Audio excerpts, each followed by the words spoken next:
Mga kapuso, tutol po si Coach Freddie Rhodes sa kinakasambakbakan ni Manny Pacquiao at Floyd Mayweather Jr. sa Marso. Masyado raw maaga ang laban na yan para sa kanyang alaga. Kailangan pa raw makabawi ni Pacman sa matinding laban nila ni Miguel Cotto. Makitime po muna tayo kay Sports Saksi, Chino Trinidad.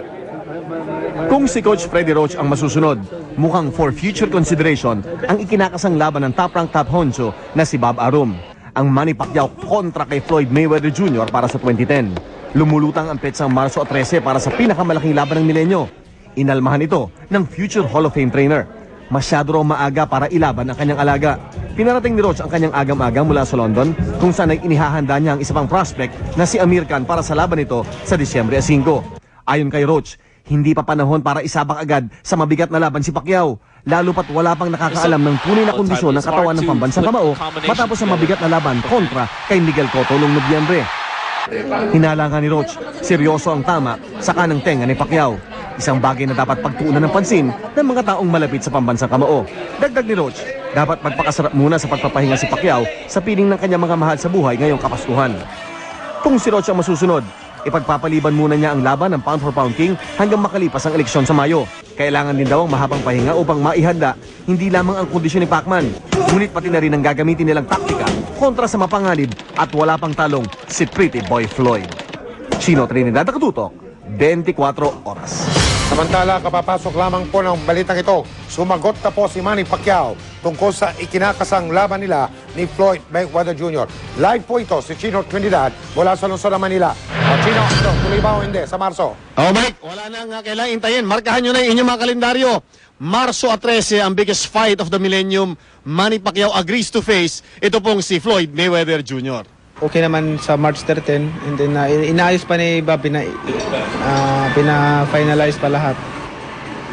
Hindi naman pala yung pound for pound title ang pinag-uusapan dito, kundi merong parang personal na gustong patunayan ito si Manny Pacquiao kay Pretty Boy Floyd.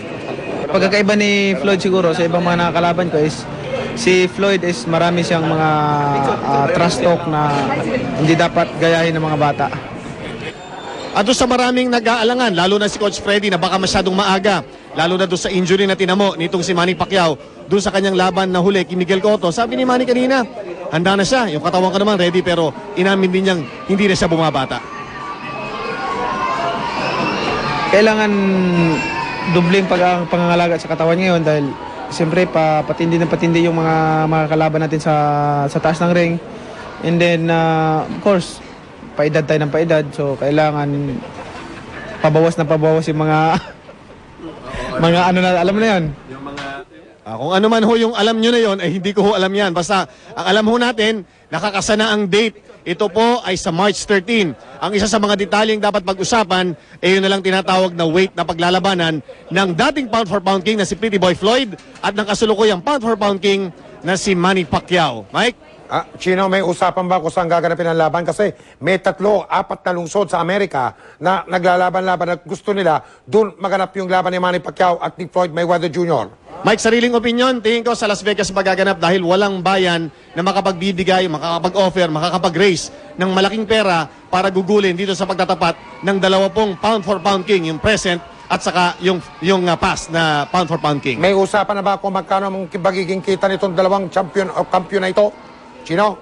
Yan ang key dyan na Mike, paano napapayag si Manny Pacquiao knowing na ito napakaagang laban. Pero sa panukat natin Mike, hindi bababa. Uulitin ko, hindi ho bababa ng 30 million US dollars ang maaaring kitahin ni Manny Pacquiao sa labang ito kontra kay Pretty Boy Floyd. Maraming salamat, Chino Trinidad. Susunod! Babala ni Katrina Halili sa mga nagbabalat manligaw sa kanya.